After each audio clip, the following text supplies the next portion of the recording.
He mastered the simulation, climbed to the peak, and stood alone at the apex. But the screen didn't just turn off. It pulled him in, summoned to a world he thought he knew. Not as a player, but as a true deity. The tutorial is over. Now comes the war. Cold, calculated, and absolutely brutal. Get comfortable. It's time to witness the rise of the blue insect god. The battlefield was a grave where Ares went to die. On one side, the primitive roar of bloodlust. The orcs charged under the banner of hegemonia. They trusted in the thickness of their hides. They trusted in the weight of their axes. On the other side stood the cold silence of progress. The soldiers of Nebula did not scream. They did not rage. They simply advanced. Their armor was uniform. Their discipline was absolute. They were not fighting a war. They were executing a procedure. The command was given. Fire. A rhythmic thunder tore through the front lines. Muskets cracked. Cannons roared. Iron balls slammed into the earth, turning beast men into red mist. The orcs raised magical barriers, shimmering violet domes. They thought sorcery could stop the march of physics. They were wrong. The barriers shattered under the relentless pounding. High above, from his divine perspective, the player named Hegemonia laughed. He saw the smoke. He saw the biplanes buzzing like angry hornets. He felt the thrill of the challenge. He thought he was fighting a war of soldiers. He didn't realize he was fighting a war of Ares.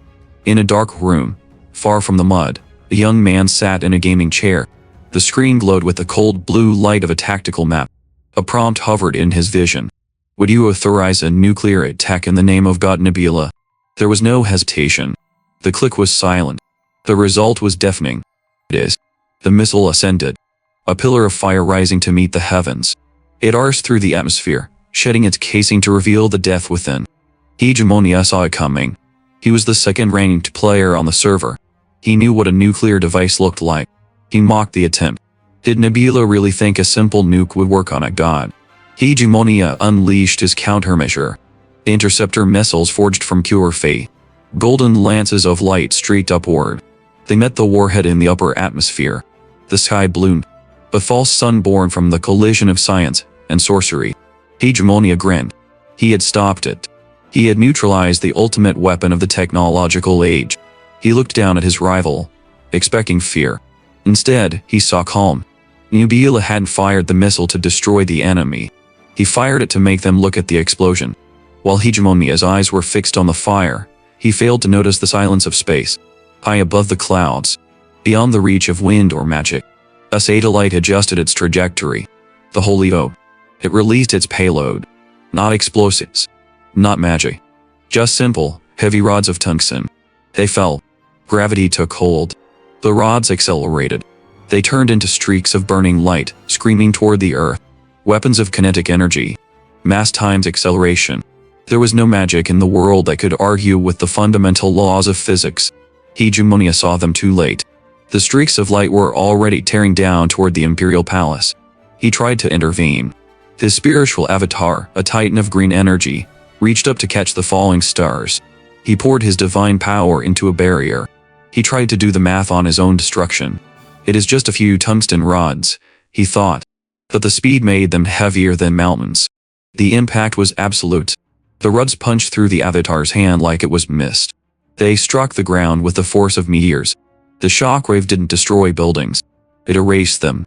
The Imperial Palace vanished in a column of dust and light. The Emperor was dead before his brain could register the attack. The underground temple collapsed. The structural integrity of a civilization disintegrated in a single heartbeat. In this world, a god eats faith. When the believers die, the god starves. The warnings flashed red. Apostles disappeared. Influence dissolved. Hegemonia's avatar shattered like glass. The system voice was dispassionate. You are the winner. Player Nebula. Ranking first. In the real world, Hegemonia slammed his fist onto his desk. He screamed for a rematch. He was just another victim of a game he thought he understood. Nebula leaned back. The victory screen washed over his face. He felt nothing. No joy. No thrill. Just another cleared objective. Ranked number 1 for 2 consecutive months. Complete. He had done it all. Every achievement. Every strategy. The game called Lost World had nothing left to teach him. He was the apex predator of a simulated universe. A new notification chimed. Amazing achievement. So far you are the only one who has cleared all achievements. Nebula stared at the text. Was this the end of service? Usually, this is where the server shuts down. But the text changed. Lost World was in early beta access. Official release is now scheduled. Would you like to start? Early access. All those wars. All that death. It was just a test run. He smiled. A dry, humorless expression. A's. The world dissolved. The screen fractured into streams of green and blue code. The chair beneath him faded. The hum of the computer vanished. Darkness. Then, light. Nebula opened his eyes. He was not in his room. He was looking at a night sky filled with alien stars. The air was cold. It smelled of ancient stone. He looked down at his hands. They were gloved in the dark fabric of his avatar. He touched his face. He felt the smooth, cold bone of a skull mass. This was not a dream. The sensory input was too sharp. The gravity was too real. He stood in the center of a ruined temple. Before him stood a figure cloaked in gray robes. The figure bowed. Allow me to welcome you. Your name is Alden. Nebula narrowed his eyes behind the mask. Alden. The tutorial guide. But the figure spoke with a weight that no eye should possess. Alden smiled beneath his hood. We have hidden our faces to ensure fair play. The hooded figure pointed to the sky. To a blue planet hanging in the void above them. It looked like Earth. But the continents were wrong. The oceans were unfamiliar. Earth. Nebula. That is the view of the continent I have seen many times. Nebula realized where he was. He was standing on the moon. Looking down at the map he had conquered 1,000 times. That is right, Alden said. This is the lost world. The realization settled over Nebula like a shroud. The game was not a simulation. It was a selection process. The faith. The prayers. The civilizations destroyed with a mouse click. They were all real. The millions of lives extinguished by the tungsten rods. They had existed. And now they were gone. Alden spread his arms. Around them, ghostly silhouettes appeared. Giant, monstrous forms. The avatars of other players. The shadows of the competitors who had fought for supremacy. But they were just shadows now. You, Alden whispered, pointing a finger at the skull-masked survivor. You have become a true god. Nebula looked at his hands again. He was no longer a gamer.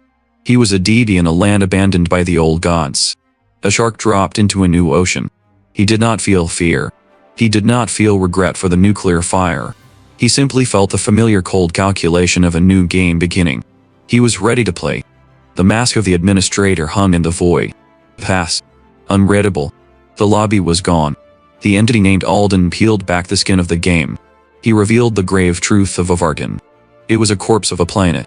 A world abandoned by its creators, littering the cosmos with the ruins of a once brilliant civilization. The gods had fled, and they left a vacuum that begged to be filled. Alden made the offer, the kind that dooms billions. He told them to play, to ascend, gather believers, answer prayers, become the sole deity of a new reality. Absolute power, the ability to rewrite matter and history on a whim. It was the ultimate lure for those who had conquered the digital shadow of this war. But power demands a mortgage. Alden clarified the price. But now, you return to a mundane life. Memories wiped clean. A mercy. But accept the challenge and fall. That resulted in a godly end. A poetic term for extinction. No respawn. No second playthrough. The silence was heavy. The simulation was over. The safety protocols were dead. Fear did the work of natural selection. Instantly. One by one. Candidates shattered into light, choosing ignorance over the risk of death. From 32, 5 vanished. 27 remained. The arrogant. The desperate. The ones willing to wager their souls on a game of civilization. The administrator didn't mourn the cowards. He turned his hollow gaze to the ranking list. Order matters. The predator at the peak of the mountain chooses his meal first. Nebula stepped forward. No hesitation. He had spent a lifetime preparing for variables. He knew the first move defined the entire war. He reached out. He selected his domain. Light swallowed him. The cold stone of the temple melted into sensory overload. Sunlight. Rushing water. The noise of a living world. He hovered above a lush river ecosystem. An invisible consciousness. Watching. Below him, the frogmen thrived. Amphibious. Numerous. One snatched a fish from the river with practiced ease. To a novice eye, this was paradise. A perfect starting race. Healthy. Abundant. But Nabila wasn't looking at the scenery. He was reading the data. The card in his hand read, Insect. A domain mocked for its low win rate. A choice that baffled amateurs. But Nabila knew the map. He had spawned on the eastern end. Secluded. Safe from early invasions. And in a strategy game, safety is a trap. It breeds complacency. The snowball, he needed aggression. He needed a race that could weaponize the insect trait. The frogmen ate insects. The synergy seemed obvious. But Nabila looked closer. Population. 500. Starting faith. Then. A value so pitiful it couldn't ripple the water. He couldn't command a tribe of 500 satisfied, well-fed creatures. You cannot be a god to those who want for nothing. To them, he would just be a ghost. He needed something else. He needed a void to fill. His gaze snapped away from the paradise. He looked toward the brutal expanse of the desert. A different species marched across the sands. Liz Herdman. Party. Skilled. Survivors. They, too, consumed insects. He watched the main column of the tribe moving with purpose. But he didn't click. His focus drifted. To the back of the line, trailing in the dust of his kin, was a single lizard man. Battered. Bruised. Limping. He clutched a broken arm. His body screaming of exhaustion. Likely asted in a power struggle. Left to die by the strong. This was the cruelty of nature. But for a new god, it was an opportunity. Nabila understood the fundamental law of fate. A creature with a full belly and a sharp sword does not look at the sky. Only the broken, the dying, and the abandoned seek a higher power. The healthy frogmen were useless. The strong lizardmen were arrogant. But this exile, this dying soul walking into oblivion, he was a vessel waiting to be filled. Nabila calculated the cost. A small miracle. The desperate are cheap to buy. He looked down at the fragile being, one step away from returning to the dust. This would be the cornerstone of his empire. Not a king, but a victim. Nabila made his choice. He would start with him. The wasteland doesn't care if you breathe. In the lost world, the sun is just a spotlight for suffering. The lizardmen marched. Not because they had hope, but because stopping meant dying. Hunger wasn't a feeling here. It was the only law left. When the gazelle appeared, it wasn't majestic. It was limp. Broken. In a real world, you idiot. Here. It was salvation. Instinct took over. The strong didn't hesitate. They didn't plan. They just swarmed. Chaos. Violence. Tearing flesh. The hunt was over in seconds. The division of loot was even faster. The meat went to the strong. Jaws worked quickly. Growls guarded the prizes. They laughed with blood in their mouths, the madness of starvation briefly gone. But at the edge of the camp, studs, Laycrack sat alone. Flies loved him more than his kin did. They buzzed around his rotting shoulder. He didn't beg. He just watched. The cruelty was perfect. Laycrack wasn't dying because he was weak. He was dying because he had been the strongest. When the saber-tooth attacked, Laycrack held the line. He took the hit. He bought their lives with his own meat. And this was his receipt. Watching them eat the meal his sacrifice made possible. One of the eaters glanced at him, chewing on a bone. The logic was cold. You're broken. You're infected. Feeding you is a waste. In the wild, gratitude is too expensive. They told him to die quietly. To stop being shameless.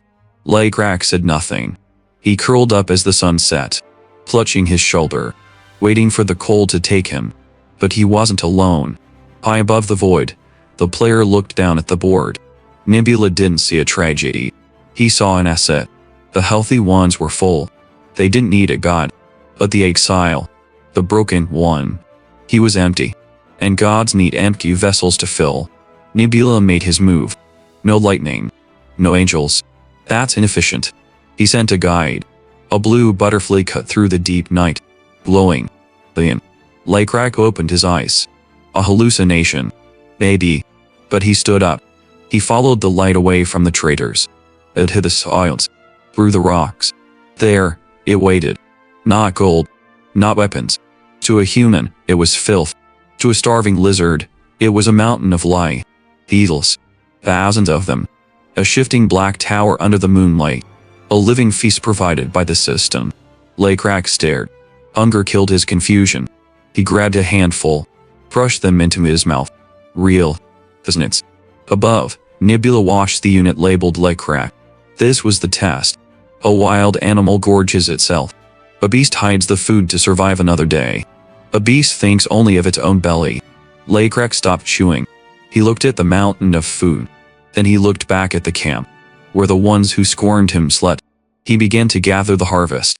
He returned not as a beggar, but as a provider. He woke the tribe. He didn't hoard the miracle. He threw it at their feet. The starving. The young. The ones the strong had pushed aside. Laycrack fed them first. The tribe woke to a banquet of insects.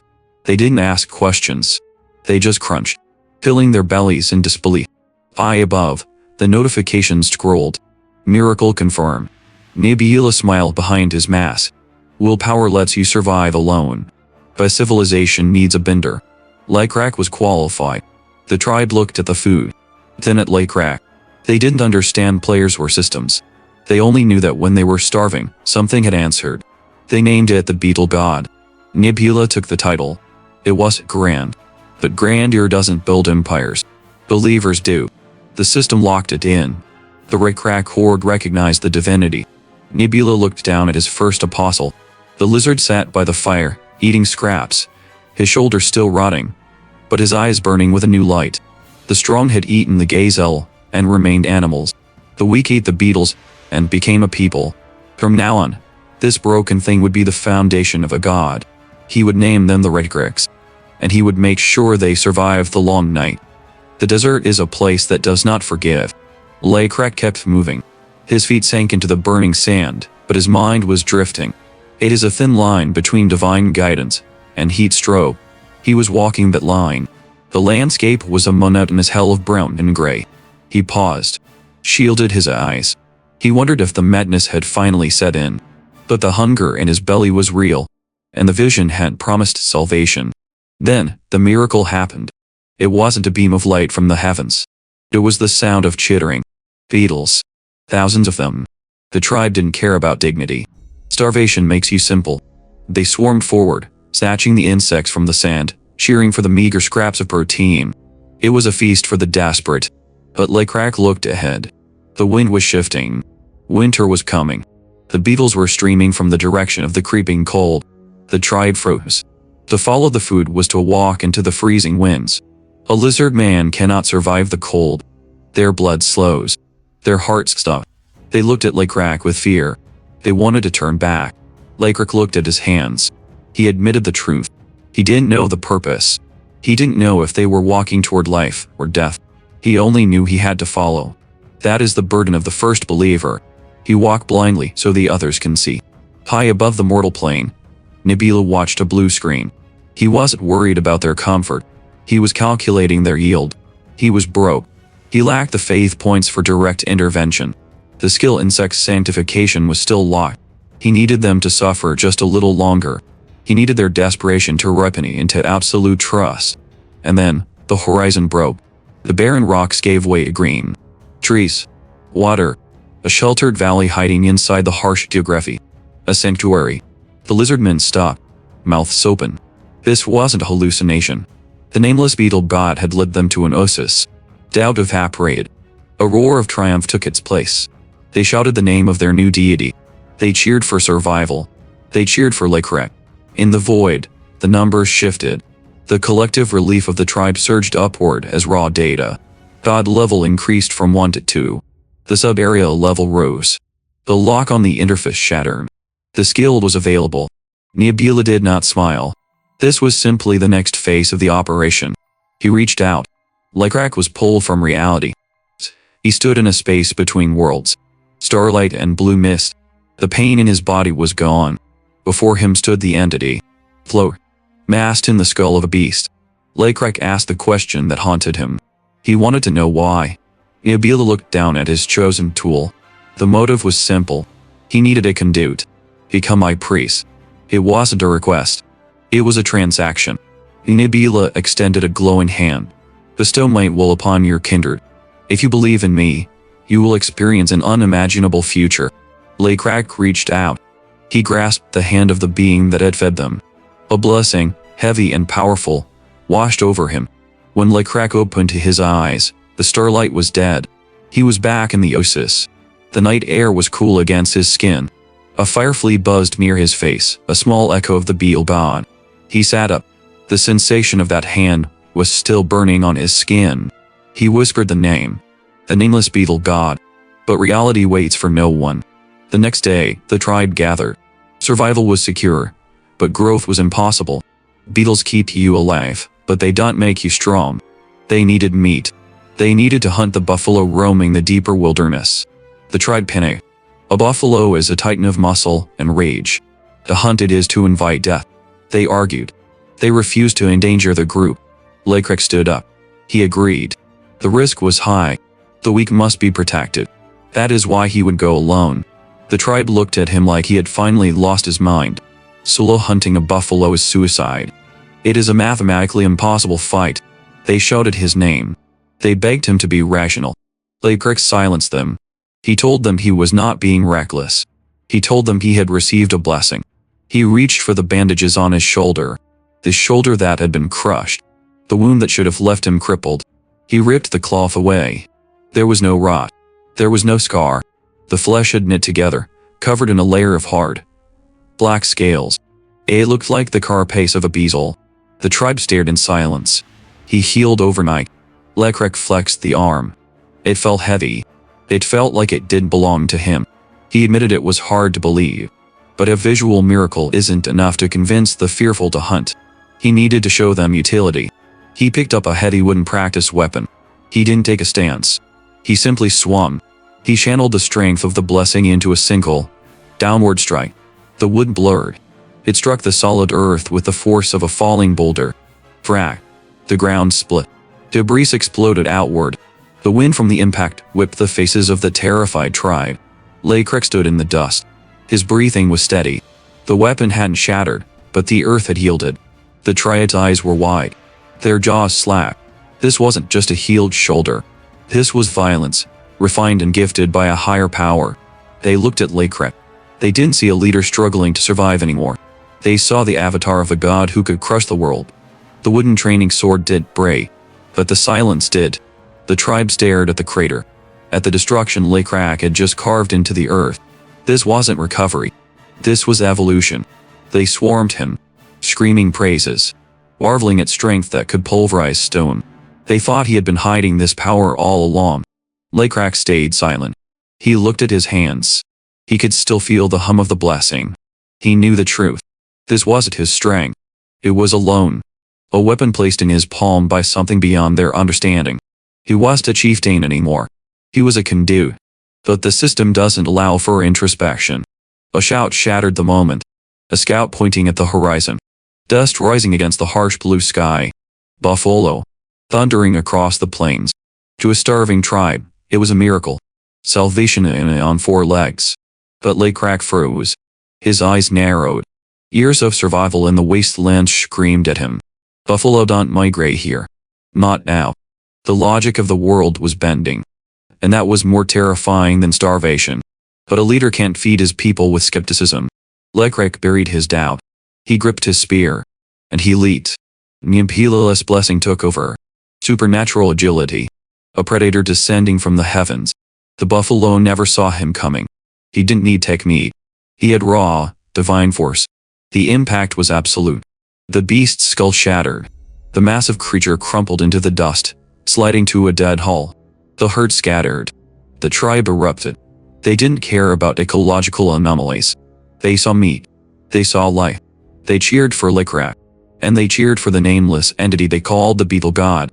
Night fell. The air grew heavy with the scent of copper and smoke. They gathered around the altar. A grotesque spire of bones. Fresh blood washed over white skulls. Prayers were clumsy. Rituals unrefined. But their desperation gave them power. High above, through the cold interface of the system, Nebula watched. Faith points taking upward. 162. Over 3 times the requirement. A surplus born of salvation. He critiqued the offering. Sloppy. Primitive. But acceptable for a novice priest. He watched them gorge on the meat. He felt no warmth, only calculation. Nebula knew what Lekrak suspected. This oasis was a trap. Too small. Too isolated. The buffalo were a glitch, not a food source. If they stayed here, fat and happy, they would consume themselves. They were hunter-gatherers in a world demanding civilization. He needed to push them. He sent a small blessing. A pillar of starlight descending on the camp. A signal. The status quo was over. The sun rose on full bellies. But the leader did not sleep. Lekrak stood before the bone altar. He confessed his unease to all. A dream had visited him. The altar trembling on a precipice. Fishing lures coming up empty. The lush ground turning to gray dust. He understood the message. Prosperity here was an illusion. A ticking clock. To misunderstand the divine is the quickest path to extinction. The god didn't give them strength to sit idle. Suddenly, Lekrak stiffened. The unease in his gut turned physical. The ground was vibrating. He scrambled up the rocks, pointing to the shimmering heat haze. It wasn't buffalo this time. Emerging from the dust. Raiders. Heavy, scaled mounts pounding the earth in unison. An organized military force. Ruthless. Advance. The pieces of the vision clicked into place. The trembling altar. The dying oasis.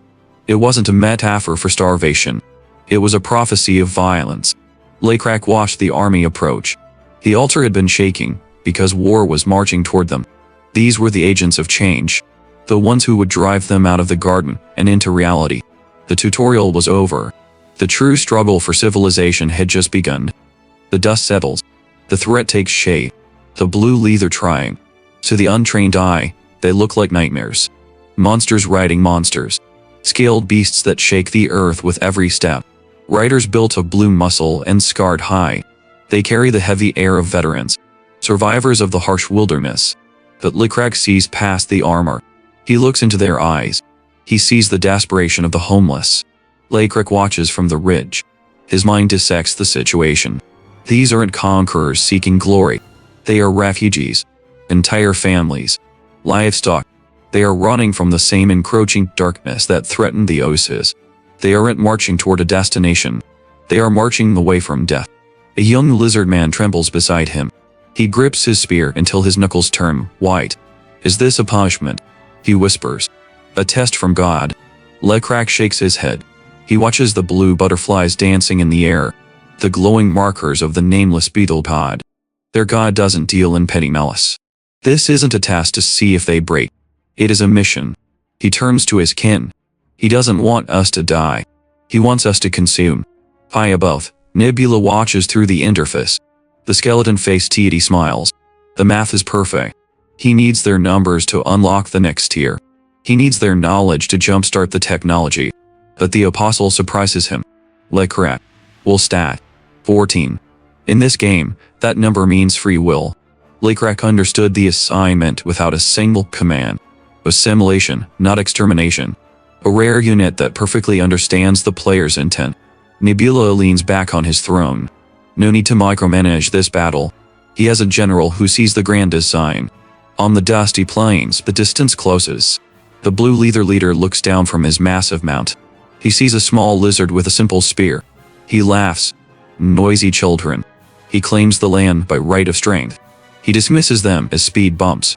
Lekrak doesn't flinch. His voice is the calm of a fanatic. He lists the inventory. The trees. The shrubs. A lie. And the god.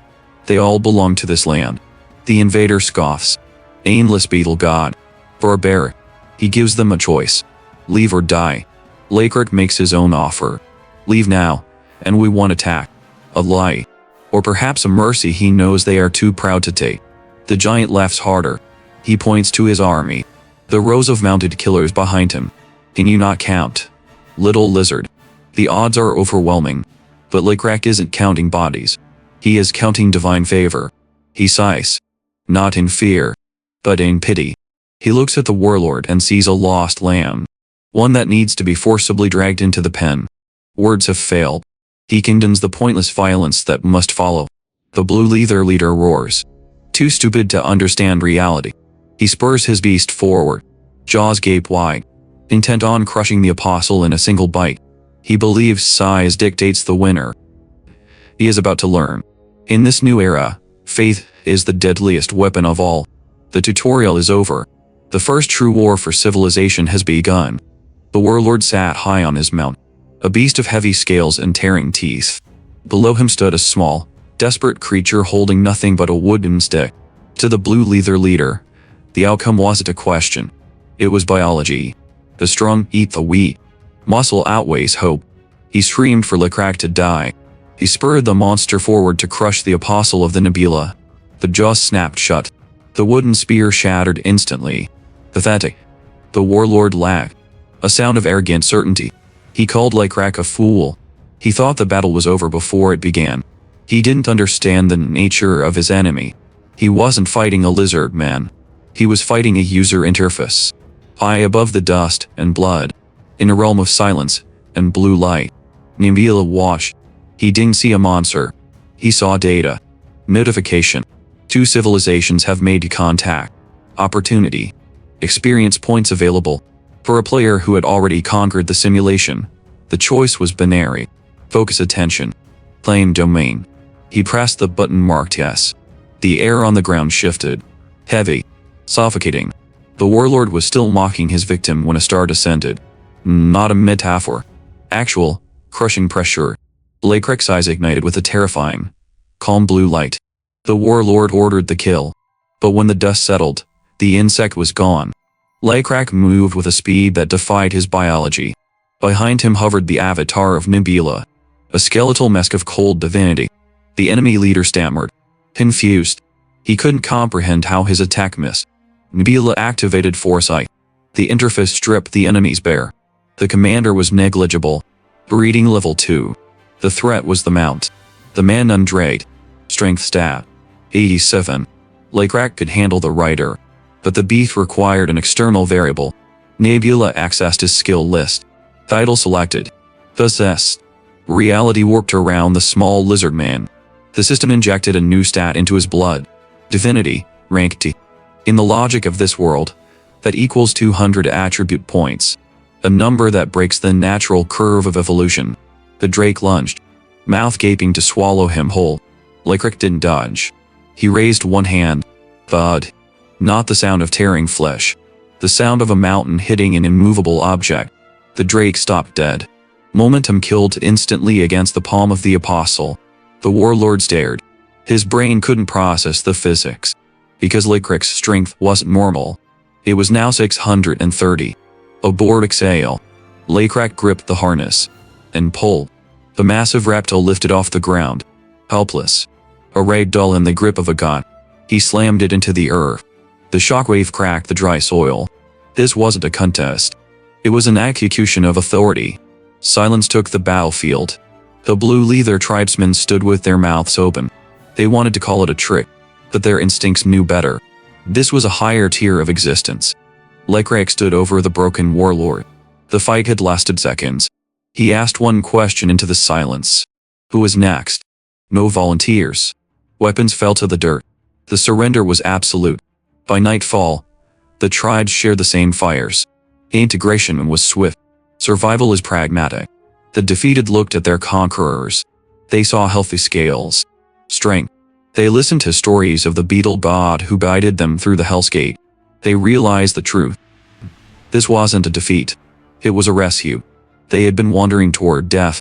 Now, they had a shepherd. But victory brings its own calculus of suffering.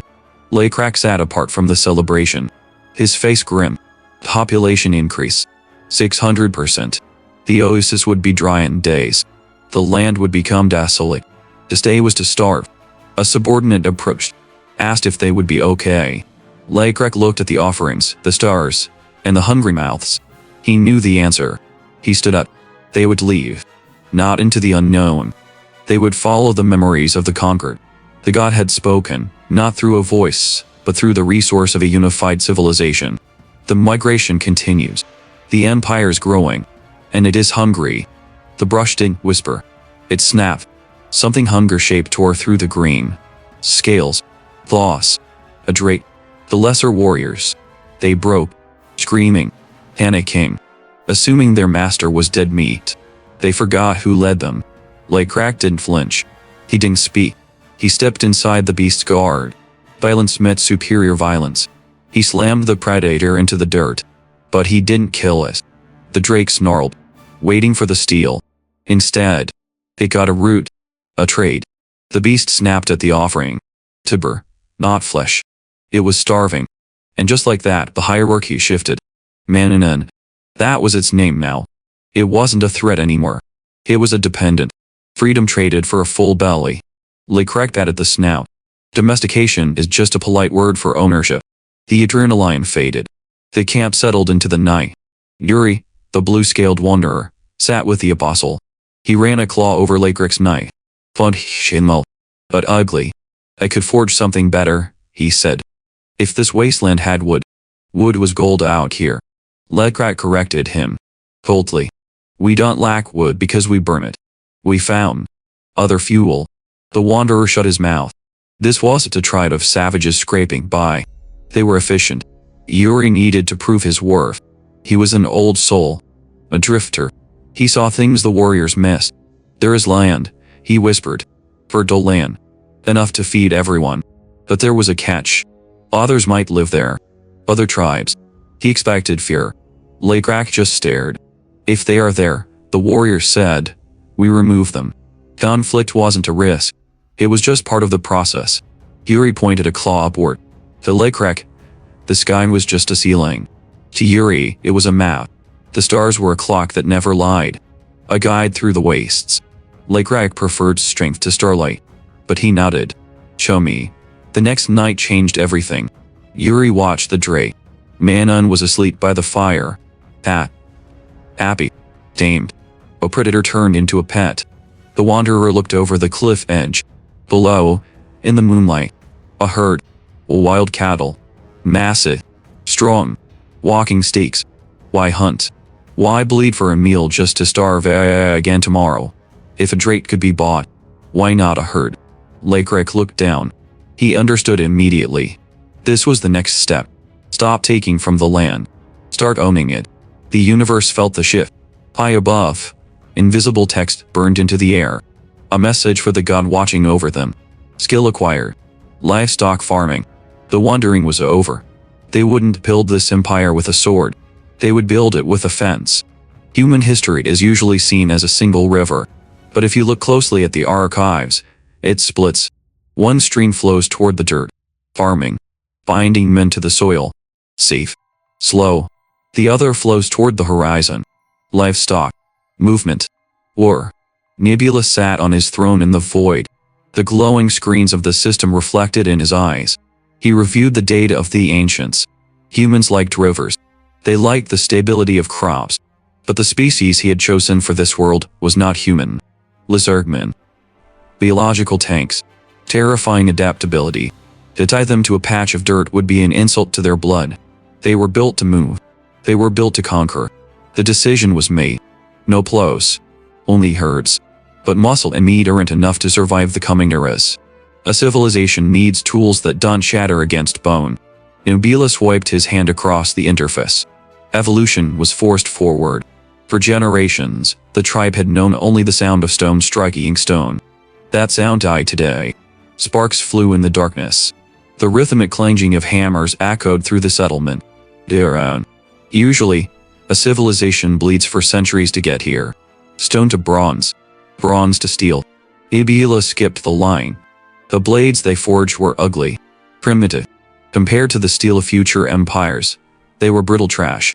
But for a tribe that had only ever held sharp rocks, a crude iron sword was a weapon of mass destruction. It was the shift that turned hunters into soldiers. But weapons only conquer the ground. To survive the vastness of Ovarden, they needed eyes that could see the path. A quieter revolution began. Astronomy. Two monsters stood under the starlight. Lecrack, the chieftain, and the stargazer. The scholar pointed a claw at the sky. To the ignorant, stars are just pre-lights. To him, they were a map. A grid. He explained the movement. The celestial conductors. Lecrack listened. He looked up. And he realized the world wasn't a mystery to be feared anymore. It was terrain to be traversed. The chieftain sat alone in the cold air. Calculating. The scene shifted. The center of the camp. A massive throne made of bleached bones rose above the firelight. A monument to survival. Lekrak stood before his people. He spoke of the past, of the rival tribes they had crushed in the dust. In a different history, the winners would have slaughtered the losers. They would have stood alone on a mountain of corpses. But they hadn't. They forgave. Not out of kindness. Lekrak didn't care about morality. He cared about math. They gave their enemies lie. They absorbed them. If they hadn't, those strong arms would have rotted in the jungle. That would be a sin against efficiency. God gives salvation, not exile. Lekrak clenched his fist. The fire cast long, jagged shadows across his face. Numbers meant power. Mercy was just resource management. The tribe looked up at him. Their eyes burned with the reflection of the flames. Once morning comes, we leave this place. The murmur rippled through the crowd. This wasn't a hunt. It was a migration. Lekrak turned to the blue-skinned scholar. Stargazer, arise. He told the tribe the truth. For days, this man had read the sky. The science was confirmed. Navigation was no longer a guess. Stargazer is the guide now. A transfer of trust. The warrior setted the path to the scholar. The Stargazer stepped forward. He didn't shrink. He looked at the chieftain. Proclaim it. Where are we going? The answer came as the sun broke the horizon, bathing the rocks in gold. The Stargazer pointed a single claw south. That way. It wouldn't be easy. He laid it out.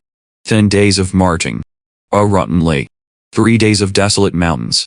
And at the end, an endless forest. A place crawling with wild beasts. Monsters. Predators. To the weak, it sounded like a death trap. To the lizard men, it sounded like a pantry stocked with fresh meat. Lekrak smiled. It was a good place to live. The path was set. The iron was forged. The hierarchy was absolute. The crowd began to disperse. But Lekrak didn't move. A leader who rests is a leader who gets replaced. He steps down from the high ground. His eyes scanned the ranks. He stopped in front of a massive, hulking lizard man. Yuri. The subordinate snapped to attention. Yes, chief. Lekrak's expression was stone, but the question cut deeper than a blade. A detail a lesser king would have missed. Tell me. The air grew heavy. Why didn't you eat the buffalo yesterday? In a civilization built on hunger, refusing food isn't a choice. It's an anomaly. And in Nabula's world, anomalies are the first sign that destiny is about to break. The large lizard man, Yuri, hesitated. It wasn't the hesitation of a coward. It was the pause of a thinker. A dangerous trait in a culture built on blood and muscle. He stammered. His eyes darted away from the chieftain. His reasoning was cold, calculated. He didn't refuse the buffalo meat because he wasn't hungry. He refused it because eating now was a waste. The immediate danger was gone. But the future was blind. The other hunters were exhausted.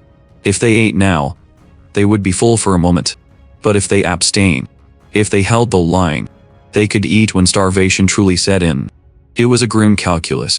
To eat now was a luxury. To eat later was a strategy. Lekrak stared at him. In the old days, before the beetle god descended, this hesitation was weakness. It would have gotten Yuri killed. But Lekrak had evolved. He understood the truth. A civilization isn't built on the strength of an arm. It's built on the discipline of the mind. Lekrak grinned. Sharp teeth flashing in the firelight. This was the answer he wanted.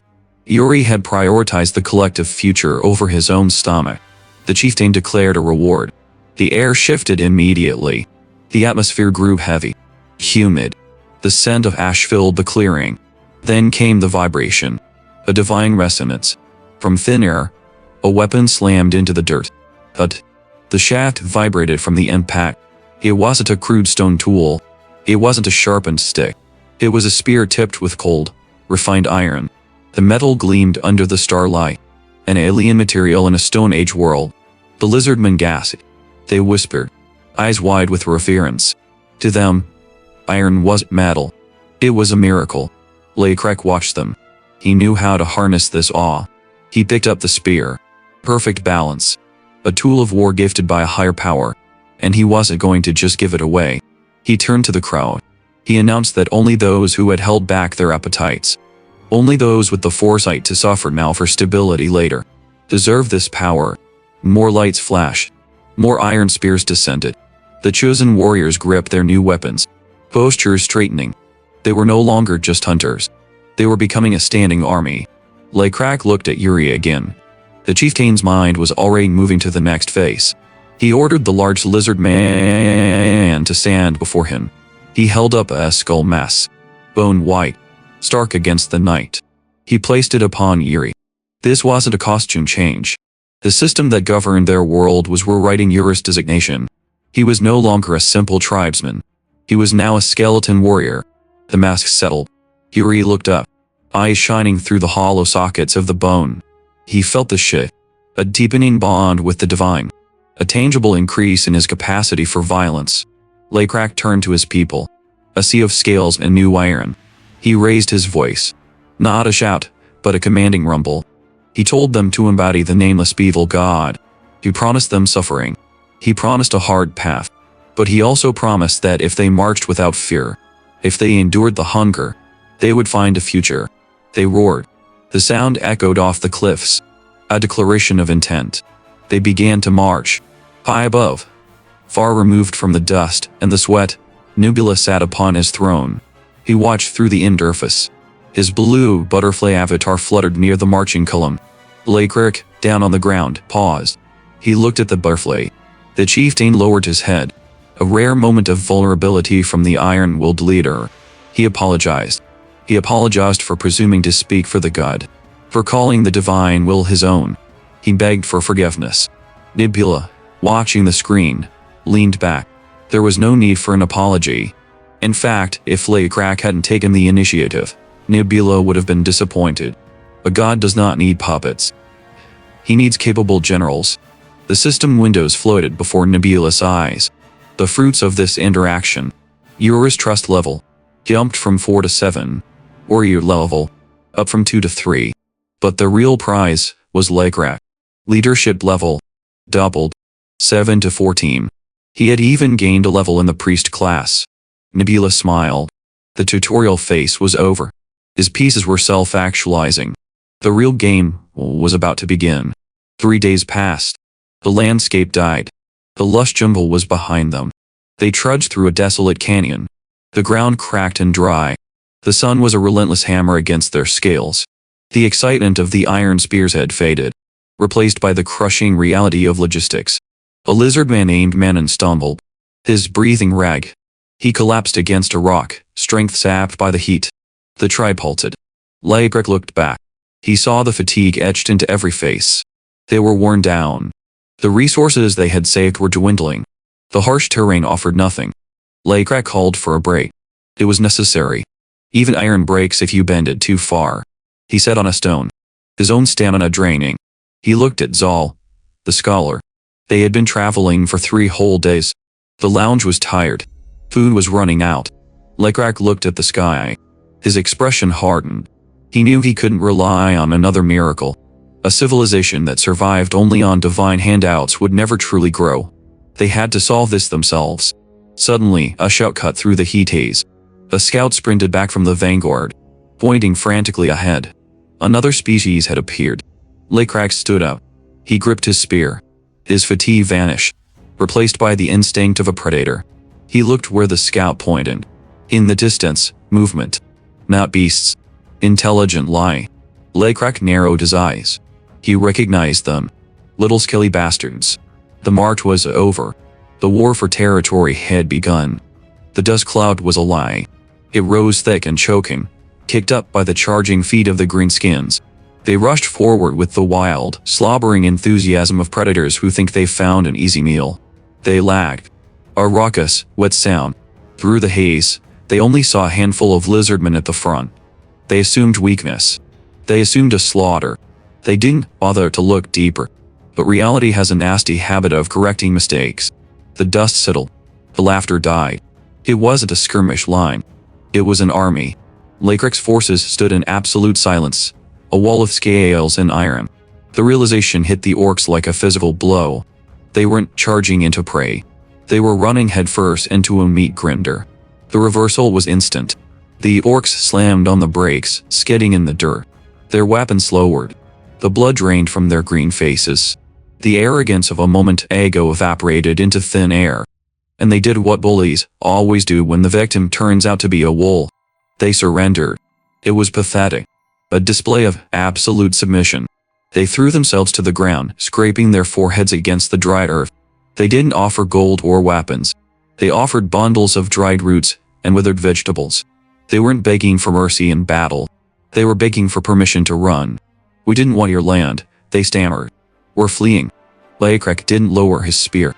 He looked down at the trembling creatures. To a warrior, fear is contagious. To a commander, it's data. "Something drove us out," the orcs whimpered. "A monster." High above, miles above the atmosphere, Nebula watched from his throne of stars. He didn't need the frantic descriptions of the greenskins.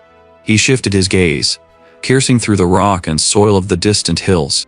The interface flickered. A red warning tag. Ancient Coleoptera. In the lore of perished world, these things weren't natural. They were leftovers. Garbage. Eons ago, ancient gods had played with creation. When they got bored, they left their toys behind.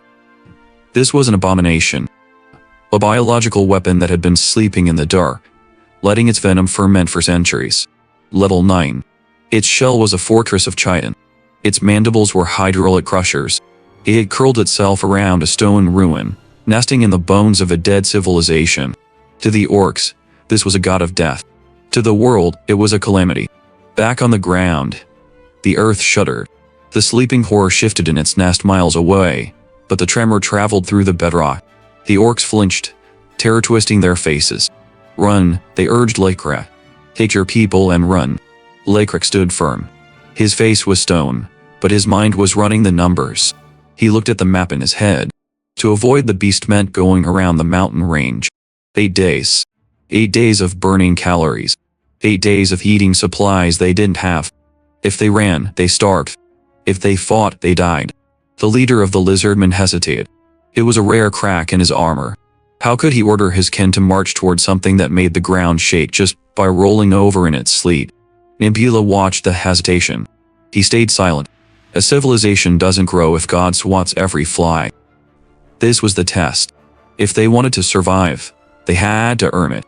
The silence stretched, heavy and suffocating. Them it all spoke. The scholar didn't talk about bravery. He didn't make a speech about honor or glory. He talked about mechanics. He pointed to the forge in his memory. He reminded Laikrek of the bellow, a simple bag of air, weak on its own.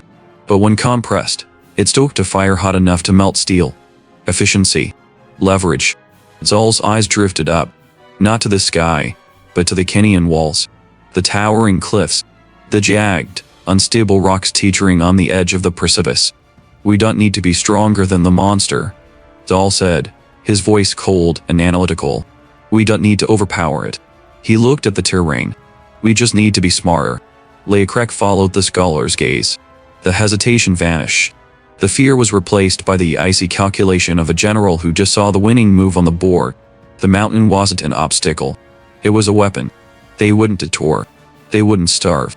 Laikrek gripped his spear. The order was given. They would march straight into the nightmare. And they would bring the mountain down on top of it. Gravity is a weapon. High above the canyon floor, massive boulders teeter on the sandstone lip. They are held in place only by friction. This is not nature. It is engineering. The lizardmen sweat against the timber levers. They are small against the vastness of the cliff, but they move with a hive-mind discipline. Guided by the voice of Nebula, they synchronize their breathing. They wait for the signal. 1, 2. Timing is the difference between a nuisance and a catastrophe. Down below, the target arrives. The ancient Coleoptera. A centipede the size of a train, carrying a stone ruin on its back. An apex predator. It skitters with the confidence of something that has never known fear. It doesn't look up. Why would it? The sky never bites back. The command drops. The lizardmen throw their way. Friction breaks. The cliff face surrenders to gravity. A cascade of crushing death plummets toward the ravine floor. The impact is deafening. A choking cloud of dust swallows the world. The ground trembles. A simple, brutal execution. Or so it seemed. From his divine throne, Nebula narrows his eyes behind the mask. The system interface stays silent. No kill confirmation. A screech tears through the dust. The sound of grinding chitin and fury. The trap failed. The monster emerges from the rubble. Its shell is cracked, but its vitality is unbroken. It doesn't run. It starts to climb. Hundreds of legs hook into the vertical rock face. It ascends with terrifying speed. Panic spreads like a virus among the tribe. They are out of ammunition. The high ground is worthless if the enemy can fly. Even Lay Crack, their brave commander, freezes. But Nabila doesn't hesitate. If the tools break, he becomes the weapon. He activates the skill. God's Descent. Lay Crack's body jerks. Lightning in the veins. The fear evaporates from his stance, replaced by a cold, robotic calm. His eyes snap open. Burning cerulean blue. The player has taken the controller. The vessel moves with tearing efficiency. The possessed Lay Crack grabs a boulder that two warriors couldn't budge. Muscles scream. Fibers snap. The god doesn't care about the comfort of the meat suit. He only cares about the result. He hurls the stone down, directly into the path of the climbing horror. But he doesn't stop there. As the rock descends, the avatar dives into the abyss. A spear in hand. A falling star trailing streaks of blue light. The boulder hits first, smashing the centipede backward, arresting its climb. Then comes the god. Momentum meets supernatural strength. The spear doesn't just pierce. It obliterates. Through stone, through chitin, deep into the vital organs. A shockwave of blue energy shatters the Kinium floor. Silence returns to the ravine. Up in the divine realm, Nabila disconnects. The blue light fades. Successful hunt. Below, the dust settles. The monster is a crumpled mess of ruin and gore. The lizardmen cheer, raising their weapons to the sky. To them, it's a miracle. To Nabila, it's a racehorse run. He dismisses the faith notification. That's just upkeep. He wants the loot. Abomination essence. A rare drop. The key to breaking the rules of biology. Nabila walks to the summoning circle in his temple. He doesn't intend to craft a sword or a shield. He intends to create life. With this essence, he can bypass the slow crawl of evolution. He can forge a sacred beast. An autonomous unit of divine will. He initiates the sequence. The essence dissolves into raw magic. He pours his faith into the mold. He doesn't need a defender. He needs a hunter. Blue flames erupt from the circle. They coalesce into fur and muscle. Spectral energy solidifies into the shape of a great wolf. Its eyes burn with the same intelligence as its master. The beast bows. Nabila looks down at his creation. The age of sticks and stones is over. The age of meth has begun. The giant centipede is dead. Its carapace stripped. Pale, trembling meat exposed to the air. To a beast, this is just a meal. But for a civilization to rise, consumption must evolve into culture. Lay Crack, the first apostle, steps forward. Hierarchy demands the leader eats first. Not out of greed, but to prove the kill is safe. He tears into the raw muscle, and immediately regrets it. The stench of deep earth, the vile texture, hates a direct assault on the senses. In the old timeline, tribes died because they couldn't tell the difference between what can be eaten and what should be eaten. Lay Crack spits it out. Garbage. Enters Zal, the architect of the future. Where Lay Crack sees waste, she sees potential. She doesn't offer a weapon. She offers fire. Leaves packed with fragrant herbs. The crackle of flame against flesh. This isn't garment indulgence. This is the birth of the culinary arts. A way to cheat the rot. Lay Crack takes a second bite. The toxins are gone. The fibers are tender. It is sustainable. And in that moment, the tribe stops scavenging and starts preparing. Bellies full, the conversation shifts. Survival is good. Stability is better. Zal points out their neighbor. The orc cheat. A rival, yes. But a rival with an hair. Lay Crack is strong. The pillar of the lounge. But a single pillar eventually cracks. A lineage secures the future. Lay Crack walks a solitary path. He needs a mate. He looks at Zal, confused. Who could possibly stand beside a monster like him? The silence between them is heavy, thick with unspoken intent. Zal lets the question hang. She reveals another prize from the hunt. A tablet of solid gold. Heavy. Useless for killing. Impossible to digest. The other lizardmen scoff. If it has no calories, it has no value. But Zal sees what they cannot. She explains the nature of the yellow stone. It does not rust. It does not decay. It captures the light and holds it eternally. Humans destroy nations for this metal. The tribe loses interest, wandering off to gorge on deer meat, leaving their leader alone with the artifact. Night falls. The forest grows cold. Lakrick sits in the dark. In one hand, the gold. Beside him, a deer carcass, drained of life. The contrast is brutal. The deer was once swift, alive. Now it is rotting meat. The grass will wither. His warriors, strong as they are, will eventually return to the dust. Everything dies. That is the absolute law of the biological world. But the tablet, cold, hard, unchanged. He runs a claw over the surface. He finally understands why the dominant species craves this. They fear the rot. They want to anchor their souls to something that will never fade. Legacy. Zal finds him there. She tracks him easily. He is the only one wearing the fur of a beast. A mantle she gave him. Lakrick looks up. The fur isn't just warm. It's a signal. A symbol. The tribe needs something as incorruptible as the gold in his hand. He clears a space on the earth. He picks up a stick. Until now, they spoke in grunts, in gestures. But a complex society demands complex records. He carves a triangle, pointing up.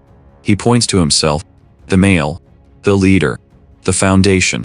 Next to it, he draws an inverted triangle. He looks at Zal, the architect, the female, the counterpart. Zal's eyes go wide. She is witnessing the invention of writing, the abstraction of the self. Lakrick draws a line, connecting the two shapes. A formula, distinct, yet linked. Two halves becoming a single unit. It is a declaration, a structural merger of the tribe's strongest warrior and its brightest mind. Do you understand? He asks. Zal looks at the dirt. The logic is flawless. The proposal is absolute. She reaches out. Her hand brushes against his. No words are needed. The acceptance is total. The sun begins to rise. They sit together, tails entwine, casting a single shadow against the dawn. A blue butterfly descends. The eyes of the player, Nebula. It lands softly on the golden tablet. The system registers the shift. Cooking, currency, writing, marriage, all in a single cycle. The primitive age is dying, and civilization is finally waking up. The blue screen hovered. Absolute. Lakrick's tribe had found the scratchings of language. Nebula watched the digital butterflies swirl around him. A smile touched his lips. It would take centuries for these scratches to become poetry. But right now, in the early game, it was a weapon. The gap between his people and the rest just became a canyon. On the ground, history wasn't made with speeches. It was made with a kill. Lakrick dragged the stag through the brush. Its antlers scraped the canopy. This was his proposal. In the lizard man culture, you don't offer gold. You offer survival. He dropped the beast at Zal's feet. The architect looked at the corpse. He understood. Violence meeting intellect. A lineage secured. The future was safe. But the present needed cleaning. The orcs stood weeping. Lakrick had slaughtered the monsters that hunted them. He gave them back their dignity. The chieftain bowed low. He didn't offer money. He offered his son. Not a hostage. A guide. A living map of the dense forest. The transaction was complete. They pushed deeper. The ground turned to sludge. The air grew heavy with water. Lakrick raised a hand. Halt. He crouched over the mud. The tracks were wrong. Splayed. Wed. Too heavy for a beast. The scout knew the shape. Frogman. Nebula watched from the sky. He knew them. Intelligent. Speaking. But their morality was fluid like the water they lived in. Lakrick counted the prints. 5. Heavy steps. These weren't wanderers. They were scouts. Lakrick didn't order an attack. He ordered construction. Torches flared in the night. Wood snapped. They built huts they didn't need. They lit fires for ghosts. Zal questioned the waste. Lakrick answered with cold math. Let the enemy watch. Let them count the houses. Let them think an army lives here. It was a fortress of lies. The deception held. Silence stretched into days. Civilization exploded in the quiet. Farms stabilized. Architecture adapted to the rot. And the damp. And the writing spread. Stone tablets. Maps. Lakrick turned the scratches into a whip. He made a rule. Record the harvest. Every lizard man had to carve their yield into the rock. If you failed, your shame was etched in stone forever. If you succeeded, you were immortal. Productivity skyrocketed. Meritocracy was born from the fear of being forgotten. Nebula checked the status window. Philam level 4. In the standard timeline, this was impossible. He had turned a wasteland into an empire. His stats were breaking the curve.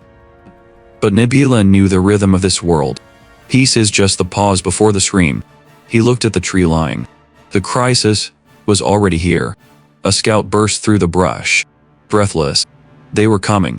Laycrack stood ready. The earth vibrated. Thud. Thud. The foliage tore apart. The frogman emerged. Towering. Green. Feathers draped over muscle. Alien eyes fixed on the camp. Laycrack tightened his grip on the spear. He calculated the angle. He mapped the slaughter. Then, his mind stopped. Walking among the giants. A small figure. Scales. A tail. A satchel slung over his shoulder. Laycrack froze. It was a lizard man. He wasn't in chains. He was walking with them. Smiling. Laycrack's logic shattered. Why was one of their own walking with the monsters? The battle lines dissolved. This wasn't an invasion. It was a riddle. It didn't start with a roar. It started with a smile. The frogmen emerged from the green. Tall. Glistening in the sunlight. Their leader, Shunan. His eyes were bright. Too bright. He didn't look like a killer. He looked like a gracious host. We have no intention of fighting lizardmen, Shunan declared. A specific choice of words, implying they fought plenty of other things. Laycrack, the first apostle, lowered his weapon. He mirrored the lie. Neither do we. The diplomatic dance began. Shunan pointed out the transgression. Trespassing. Laycrack played the fool. He gestured to the wild, unmarked forest. No totems. No scent marks. No carved boundaries. Without signs, there is no violation. It was a gamble. Appealing to ignorance to avoid submission. Shunan paused. He weighed the offense against his own curiosity. Then he nodded. Apology accepted. It was the decision of someone comfortable in their power. Someone who felt safe enough to be generous. Laycrack pushed the advantage. He asked to stay. Dressed. Shunan agreed instantly. Behind him, his guards relaxed. Laycrack analyzed them. Saw. Pampered guards for a pampered hair. But there was one anomaly. A lizard man. Carrying the luggage. Walking among the amphibians. Laycrack burned with questions. But patience is a weapon. To ask now would reveal weakness. Shunan invited them to the village. Laycrack saw the trap. Entering a stronghold blind is suicide. Let's celebrate here. Laycrack countered. Neutral ground. Meat sizzled over the fire. An uneasy truce in the clearing. Laycrack chewed slowly, his eyes shifting. He pointed to the vibrant red feathers on Shunan's neck. The frogman beamed. Arrogance poured out of him. Huckatrice, Shunan boasted. He described a giant, venomous bird. A predator. He was eager to prove he was the apex. Then came the insult. Shunan looked at Laycrack's equipment. He used javelins. A sur. To the frogman, the spear was a relic. He decided to demonstrate why. The servant flinched. The lizard man, Owen, hurried over. Bring the bow. It wasn't a request. It was a command to a dog. Owen obeyed instantly. Shoulders slumped. Head down. Laycrack watched his own kin act like a fetch animal. A cold fury stirred in his gut. But his face remained stone. Owen set up the target. Shunan stood. He drew the string. Thrum. The arrow blurred through the air. A solid thud against the wood. Perfect accuracy. Shunan preened. We learned this from birth. Laycrack asked to hold it. Shunan, blinded by pride, handed the weapon over. Laycrack's warrior instincts dissected the mechanic instantly. Light pull. High capacity. Lethal range. Less power than a thrown spear. But terrifyingly efficient. You could carry dozens of arrows. You could kill from a distance without swaying. He fired. The arrow flew true. Internally, Laycrack felt a covetous urge. He wanted this weapon. He wanted to take it for the Nebula. But that meant war. And they weren't positioned to win. Not yet. He handed the bow back. Shunan tossed it aside, satisfied with the awe he had inspired. Glenn. Retrieve the arrows. He didn't even look at the servant. Laycrack saw his moment. He stood up. I shot them. I will help him. Shunan shrugged. Indifferent. Do as you please. Lekrak walked to the tree. The frogmen were out of earshot. The air between the two lizardmen was heavy. Owen noticed the large chief approaching and trembled. He looked like a creature expecting a beating. "You are Owen." His Lekrak towered over him. He asked the question that had been gnawing at him since the start. "Why is a lizard man like you living with frogmen?" Owen paused.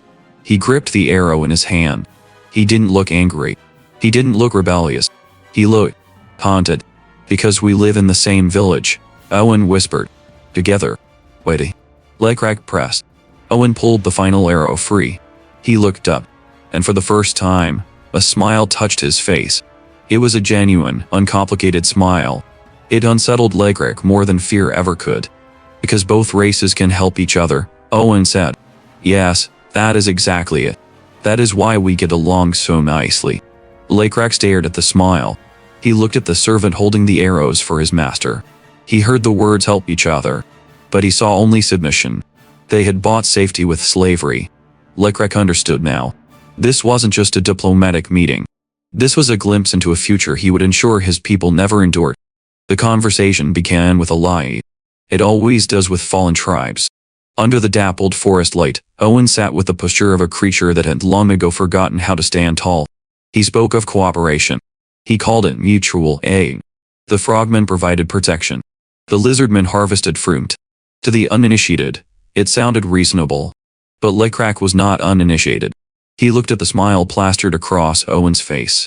It was a terrifying expression, devoid of joy, constructed entirely from the desperate need to please a master.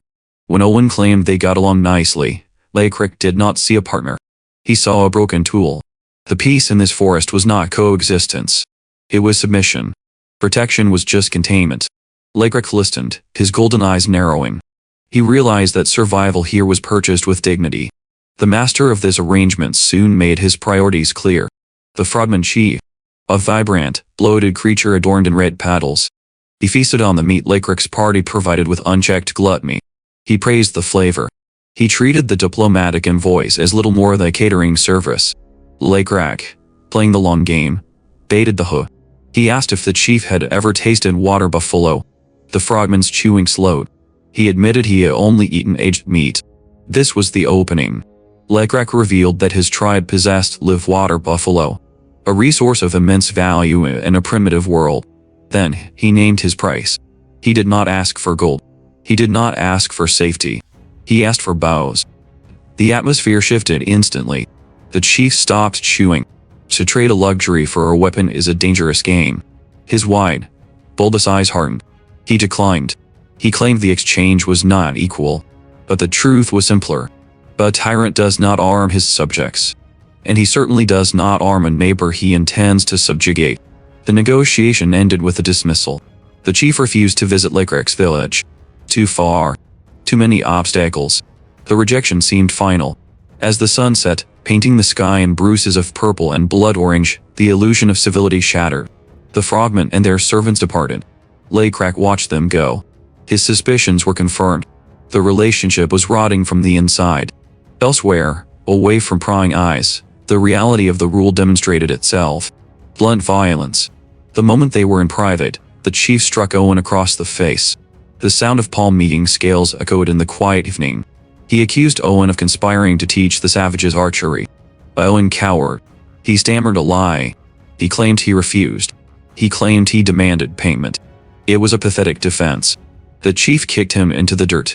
He mocked Owen's bargaining skills, his cruelty casual in practice. This was the true face of their symbiosis. Then came the lever that moved the world. The chief leaned down, his voice dropping to a sinister whisper. He reminded Owen of the island. He reminded him of his son. The threat hung heavy. Owen's son was slated for sacrifice. A ritual to appease the power that truly ruled these wetlands. Left alone in the grass, bruised and bleeding, Owen spiraled. He thought of the history that brought them here. The welcome. The trap. Now, only 200 of his kind remain. Pitted against 1,500 frogmen. Resistance was a mathematical impossibility. But numbers were not the only chains. The frogmen served a god. A two-headed giant snake. A fiend of scales and venom that demanded flesh. Against such power, honor was a luxury Owen could not afford. He sat by the water. a broken patriarch. He reasoned that Lakrak's tribe were just savages. 600 strangers. They did not even know how to use bows. In the cold calculus of survival, Owen saw an opportunity. If he could feed Lakrak's people to the grinder, his own son might be spared. If the savages were sacrificed first, the end could be delayed. It was the logic of a survivor who had lost his soul. He resolved to lure them in. The narrative twisted back to the negotiation. The timeline bent to Owen's new resolve. The live water buffalo was brought forward.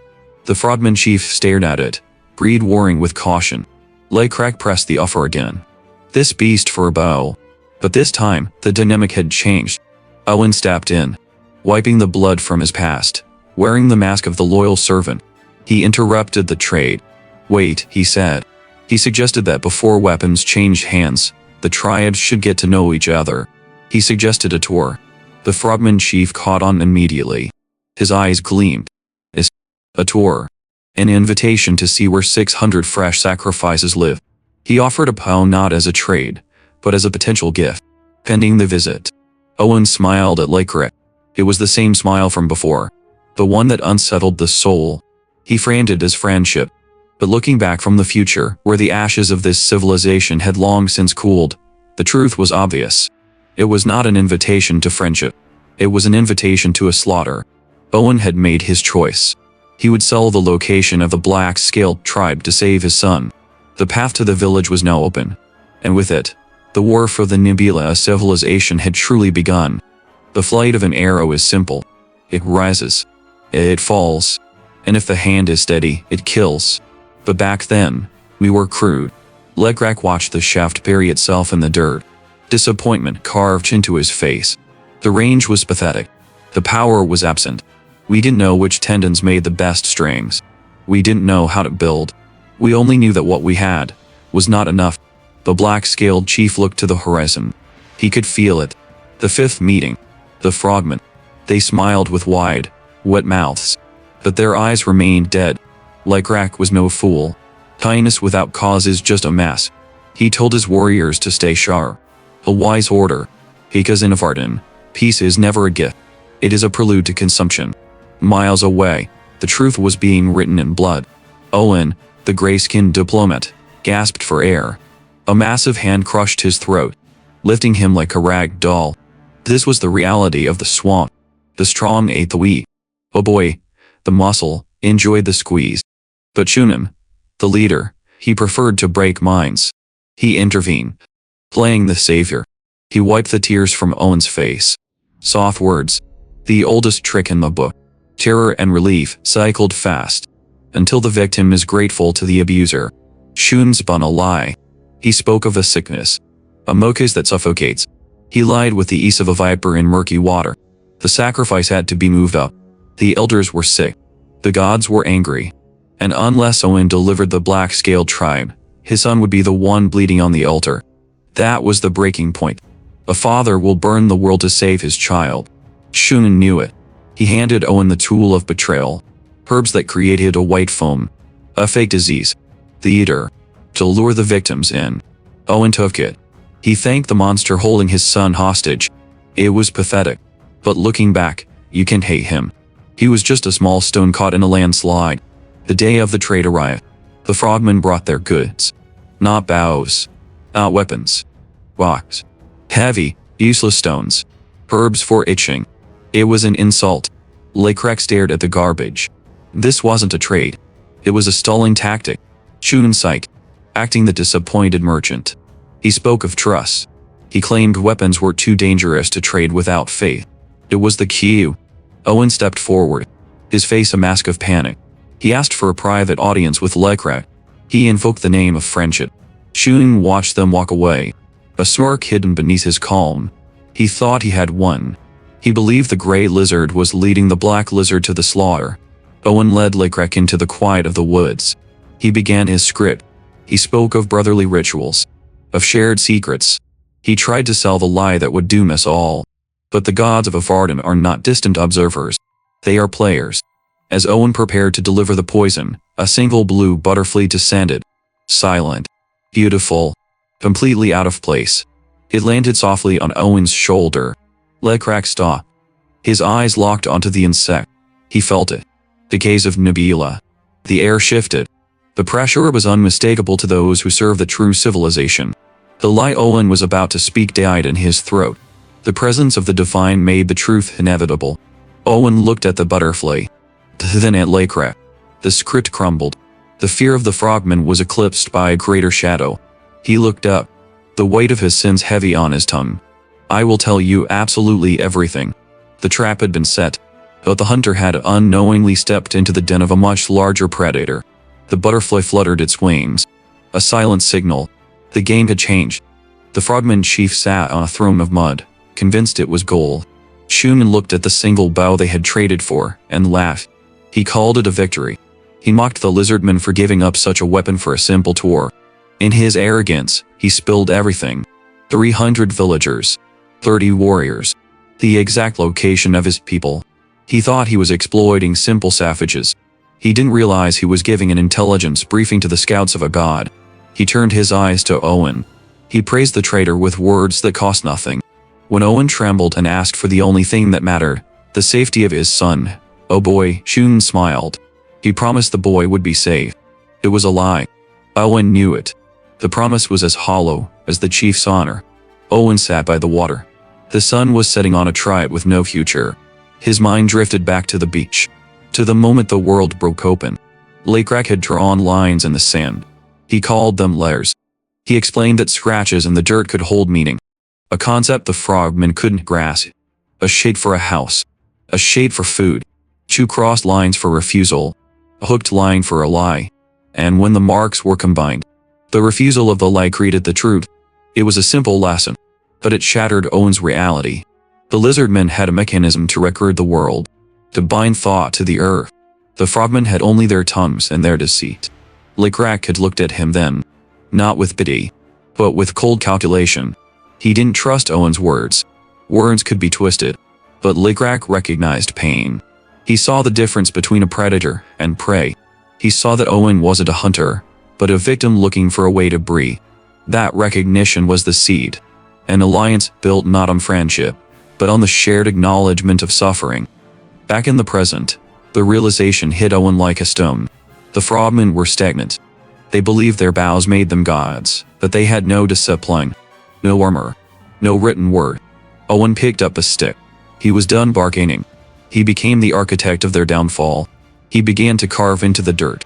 The black-scaled lizardmen arrived. They didn't creep in the shadows. They walked boldly through the front gates. Armored, terrifying. Shunan greeted them with a wide, plastic grin. He apologized for the weapons, hiding the poison he intended to use later. He thought the lizardmen were stupid. He thought he could get them drunk and butcher them at his leisure. He asked for Owen. Lakrak scanned the village. He found the traitor sitting on the ground, a stick in his hand, surrounded by markings in the dust. To the frogman, it looked like idle doodling. To Lakrak, it was a tactical map. The letters in the sand screamed the truth. The seating arrangements, the trap, the signal.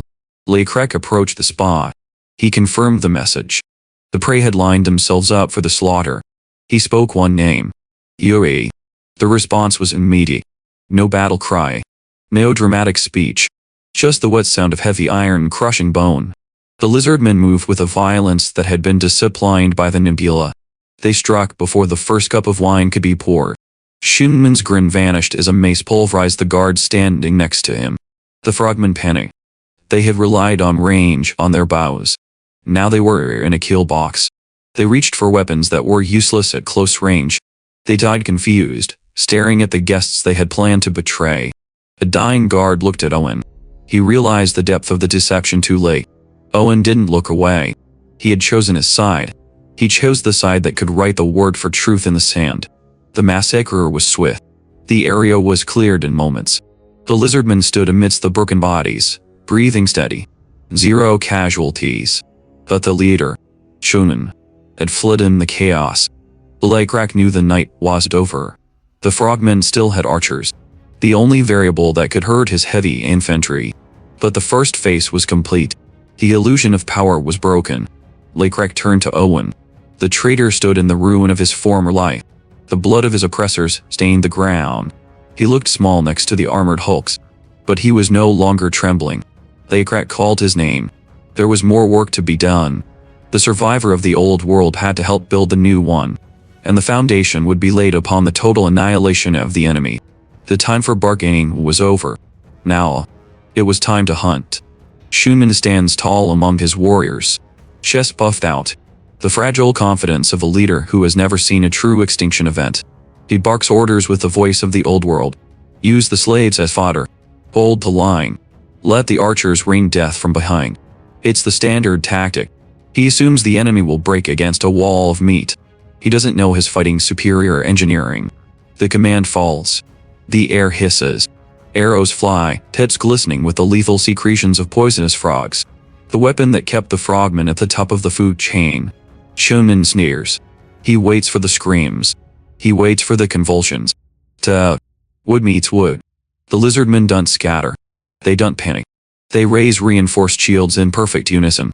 The arrows strike the treated surfaces and bounce off. Harmless. The poison is potent against skin, but it can't kill a plank of wood. Shunnin's eyes go wide. The realization takes root. Their greatest weapon has been nullified by a piece of lumber. He watches the arrows litter the grass. Useless stakes. Then comes the smoke. It drifts from the village behind them. The scent of burning timber. The scent of betrayal. In the heart of the settlement, Owen stands with a torch, surrounded by the wreckage of his own home. His former kin confront him. Confused. Angry. Owen doesn't stutter. He holds a crude club, but he stands like a man who has already accepted the future. He tells them the black-skilled ones will crush them. He doesn't speak as a traitor. He speaks as a survivor who picked the winning side. Owen the bargainer isn't hedging his bets anymore. He just burned the table. Shunnin sees the black plumes rising. Panic finally pierces his arrogance. Cold and sharp. The slaves turn. The village is lost. The arrows are garbage. He orders a retreat. His voice cracks. He loses command, shifting into the desperate tone of prey. He curses them. Stupid bastards. He needs to regroup. He needs warrior, oh boy. By the water's edge, oh boy waits. The strongest of them. A warrior who believes in the certainty of math. He listens to the report. He counts the losses. 10 dead. 5 gone. 45 warriors left. In his mind, 45 is a large number. He thinks they still have the advantage. It is the tragic mathematics of the obsolete. He is counting heads while his enemy is weighing power. A boy orders his men to coat their arrows again. He senses it. A pressure in the air. Like an apex predator in the deep jungle. The tension of a rabbit sensing a shadow. The trees part. A boy screams. Shoot. An arrow flies. Straight and true. Aimed right at the massive shape emerging from the foliage. The shape doesn't dodge. It doesn't block. Sat. A massive set of jaws shuts tight, catching the arrow in midair. Manhwa has arrived. He is no longer the small creatures all raised. He is a titan of scales and muscle. Sol looks down from his mount. Casual. Terrifying. Is hungry. A boy stares up at the monster. He watches the arrow vanish down its throat. He realizes his bow is a toy. He thinks of aiming for the eyes. The universal weakness. But Manhwa moves with a speed that defies physics. The beast lunges. A blur of teeth and violence. The massacre begins in silence. It ends in screams. Manhwa tears through the lines. Claws render their formation irrelevant. A boy watches his warriors fall. He makes a desperate calculation. If the arrows can't pierce the hide, he will use the poison directly. He grabs the blue poisonous frog from his pouch. He shouts for his men to do the same. If the beast wants to eat, they will feed it. They will throw the source of their toxin directly into its gullet. A clever plan. Assuming the enemy plays by the biological rules of the swamp. Dozens of poisonous frogs arc through the air. Manhwa snaps them up. Jaws working efficiently. Crunch. Swallow. Saul watches with a tilted head. Genuinely confused. Why are you throwing snacks? The boy freezes. The beast doesn't foam at the mouth. It doesn't convulse. It simply looks for more. The frogman warrior cannot see the system window hovering over the battlefield. He doesn't know about the third blessing. Toxin resistance. His people's greatest defense is just seasoning to the predator looming over him. The realization comes too late. Boy curses the unfairness of the world. The shadow descends. Manhwa doesn't care about fairness. He just finishes his meal. It wasn't a battle. It was an extermination. The grayish-brown lizardmen moved through the burning village with the cold efficiency of predators granted an unfair advantage. The frogmen had no defense. Their greatest weapon, their natural toxins, had already been nullified by the nebula. Arrows flew true. Axes fell without hesitation. There was no resistance. Only slaughter. A warrior wearing a beast's skull approached Lakrak. The report was short. The last enemy had fallen. The village belonged to them. But Lakrak didn't celebrate. He scanned the burning ruins with a critical eye. This victory was too clean. The frogman chieftain, Oloi, was missing. Leaders don't vanish while their people are butchered. Unless they were removed from the board long before the first arrow was fired. High above the physical realm, Nebula watched the confusion of his apostle. He understood the absence. He had engineered it. In his search for total dominance, he had scored the system for a specific tool. Atom number ACO 23731. Bacillium. A biological weapon. Cool in its design. It targeted the mucous membranes of amphibians, perfectly crafted to cripple the frogmen. But a disease needs a delivery system. Nebula used his dominion over insects. He commanded them to carry the pathogen hundreds of kilometers across the hostile world. A single mosquito was all it took. Days before the raid, the insect found Oloi. The strong tribal chief didn't fall to steel.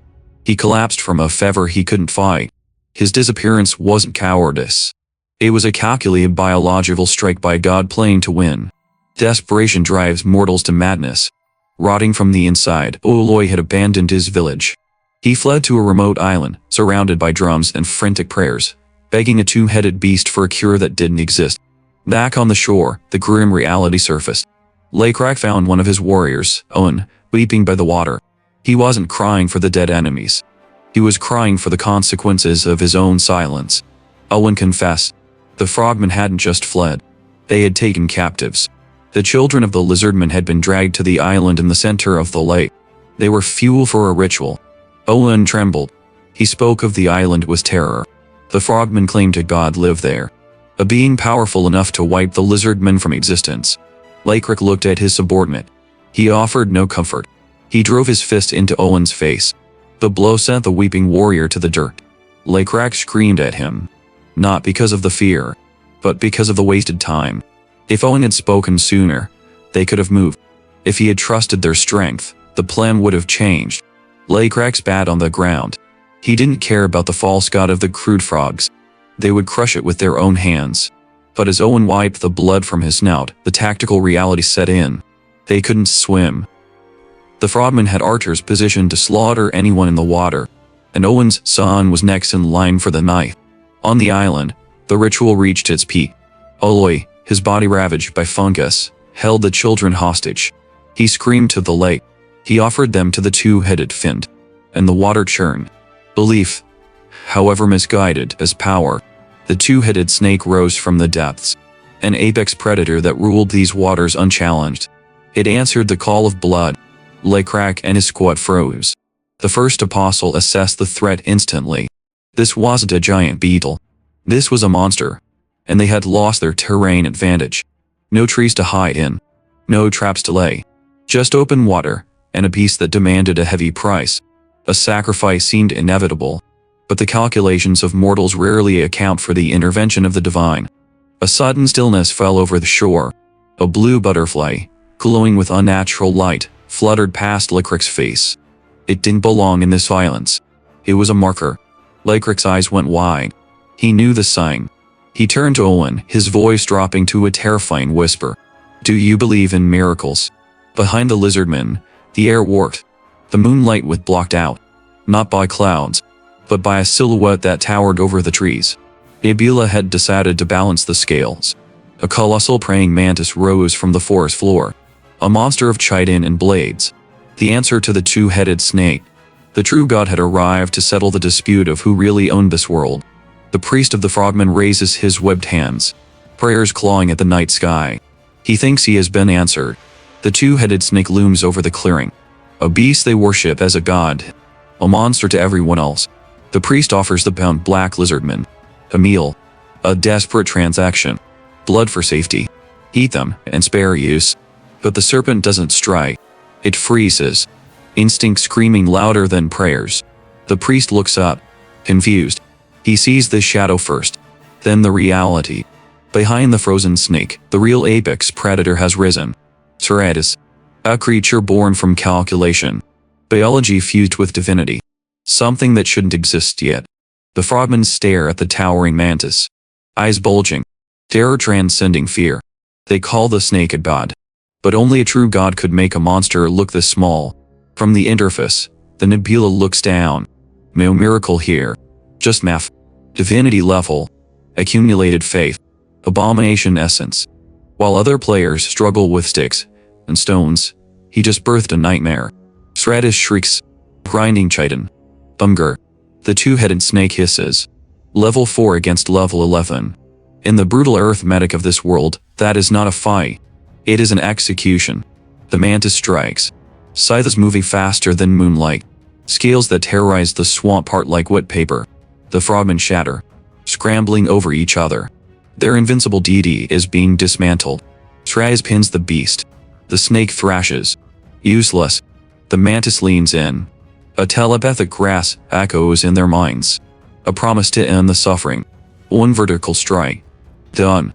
Divinity extinguished. The nebula watches the text scroll. He'll confirm.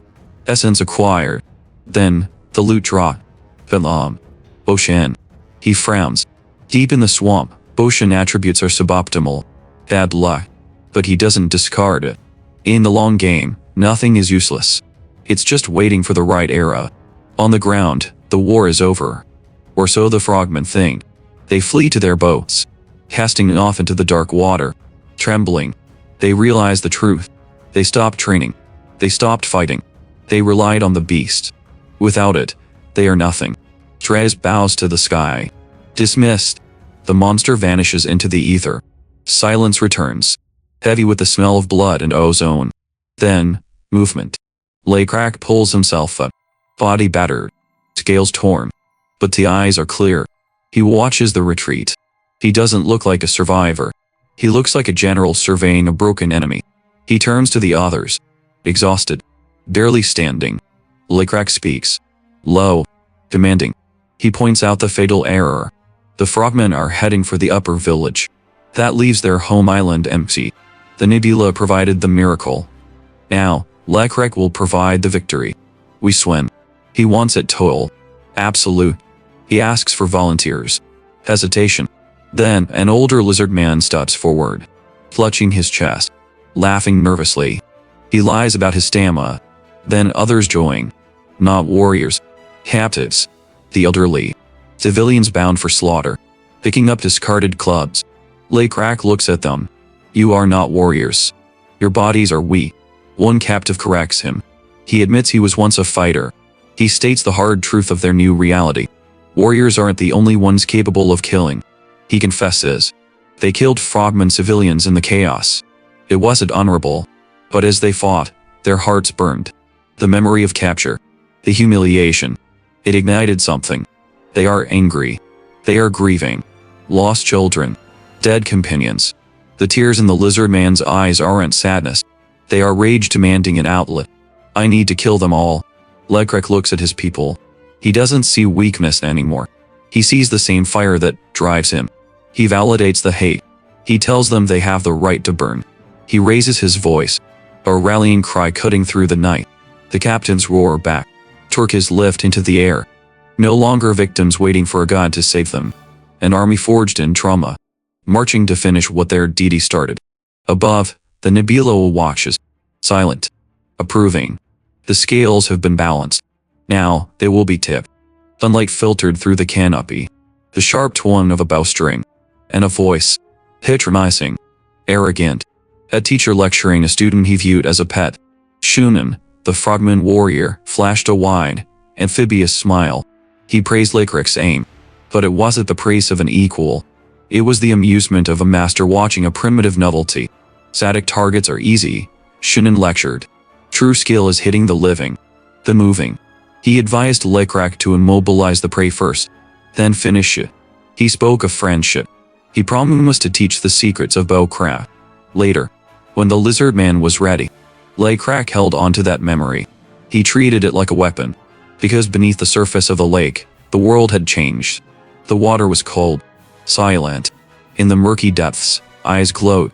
The blue scale tried. No longer scattered victims. Under Nebula's guidance, they were a single, synchronized line, waiting for the signal. The ominous feeling from that archery lesson had solidified into cold resolve. They breached. Silence shattered into slaughter. Lizardmen erupted from the water, dragging the night down with them. The frogmen, fat and comfortable in their dominance, didn't stand a chance. They scrambled for weapons. Sluggish. Surprised. Dang. Lakrak moved through the chaos. Not a berserker. A commander. He issued orders with ice in his veins. Evacuate the children. Save the weak. This wasn't a desperate last stand. It was a calculated extermination. He split the forces. Gray and brown scales to the rear. Distraction. Moist. Then, the real blade struck. The main force. Blessed by Nebula. The black scales. Under the moonlight, their skin rippled like dark water. Living shadows. The frogmen weren't fighting warriors. They were fighting phantoms that bit and tore. Panic ruined their aim. Arrows flew wide. Spears found their marks. The air turned thick with the smell of iron and pond water. A cornered frogman shrieked at Lakrak. Two-headed fan. We made sacrifices. He begged for mercy. Lakrak's response was a crushing blow. Discussion time was over. The god of the lizardmen was watching, and his judgment was final. The village burned. The water turned red, and one figure fled. Shun.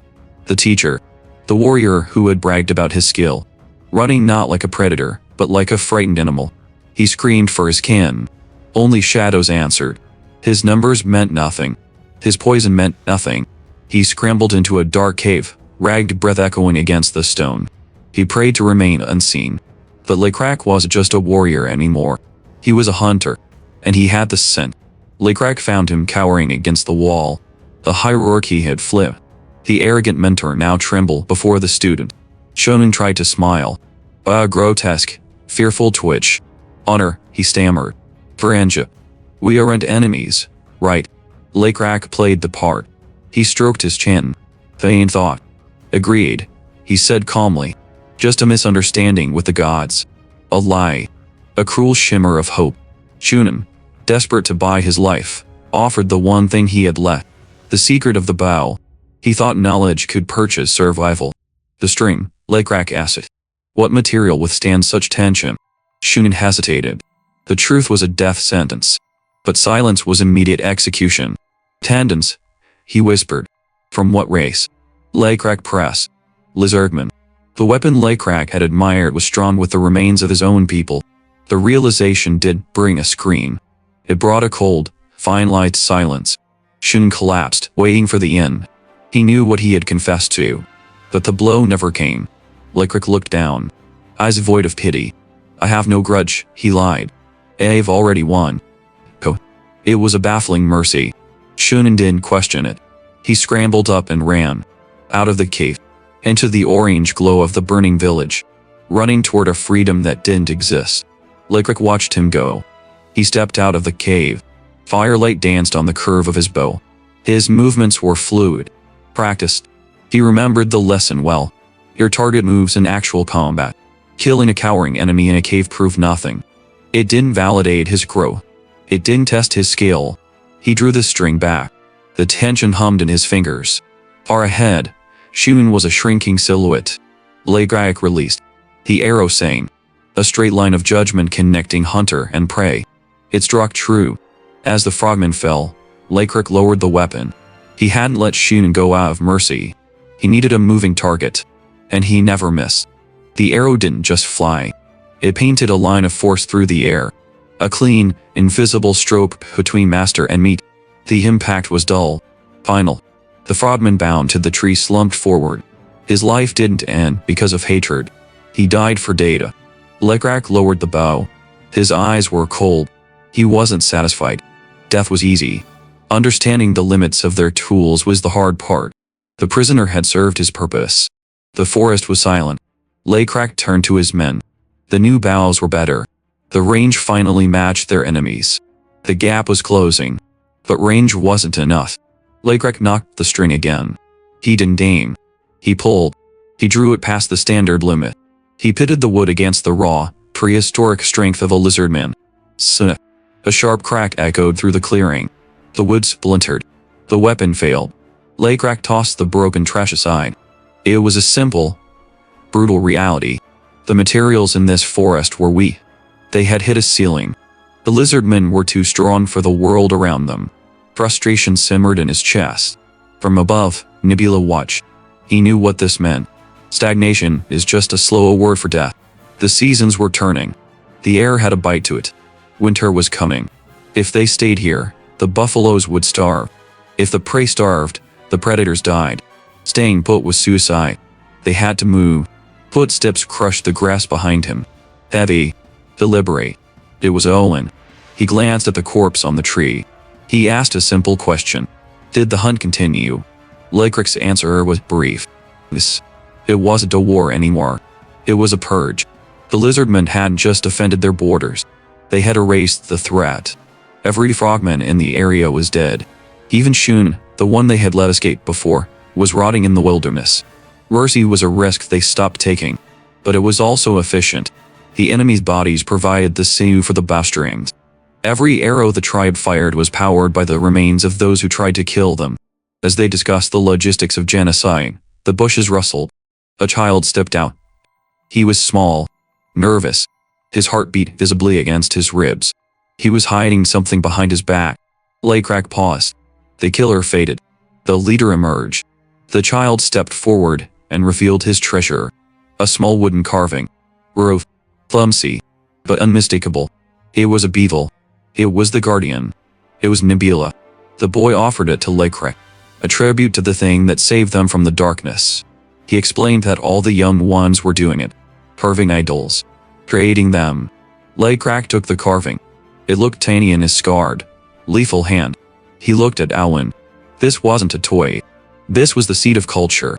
The leaf wasn't just an order from the system anymore. It was becoming real. Nebula saw the shift. A civilization needs two things to survive: superior weapons and a shared myth. Laycrack didn't crush it. He didn't dismiss it. Encourage it, he said. If the children want to carve gods, we will pay them for it. Trade and faith would grow together. But the moment of peace was thin. Owen hadn't come just to talk about carvings. He had found something. They marched. The terrain hardened. The soft forest floor gave way to jagged rock. They arrived at the base of the mountain, staring into a dark maw in the stone. The Frogman's Cave. This was where the enemy had cowered. But they had been squatting on top of something they couldn't understand. Laycrack led the way. The air inside was stale, cold. But as they went deeper, the natural rock vanished. It was replaced by masonry. Structured. Precise. A circular platform lay on the floor. It was covered in geometric patterns that defied the primitive tools of the frogmen. Laycrack recognized the design. It matched the markings on the Guardian's back. An ancient ruin. In this world, ruins were wild cards. Remnants of old gods. Fallen eras. Nebula ran the analysis. Ruins meant knowledge. Treasure. Blessings. But a location-based blessing was useless to nomads running from winter. Unless it was a relic. Or a trap. The patterns on the floor began to hum. The probability of this being a simple treasure chest dropped to zero. This wasn't passive. It was waiting. Laycrack, driven by the need to save his tribe, reached out. His hand brushed the cold light of the mechanism. The reaction was instant. Blue lightning erupted from the stone. It tore through the gloom, violent and uncontrolled. This wasn't a library. It was a gate. The light swallowed them whole. The system announced the transition. Indifferent to their survival, an unknown stranger had breached the perimeter. The ground fell away. The cave vanished, replaced by the impossible architecture of a different dimension. Massive stone blocks floated in a void of azure energy. A message flashed across Nebula's vision. A grim welcome to a new theater of war. Welcome to the demonic world. They had gone looking for better bows. Instead, they stepped into hell. The fifth wheel is locked in place. The neighboring gods have gone quiet. Nebula's empire has finally reached its peak. But silence never lasts. A gate is calling. It pulls our survivors toward a new nightmare. Into the heart of a demonic ruin. Where lightning is the only law that matters. This was just the beginning. If you want to see the storm break, leave a like. Subscribe. We'll see you in the ruins.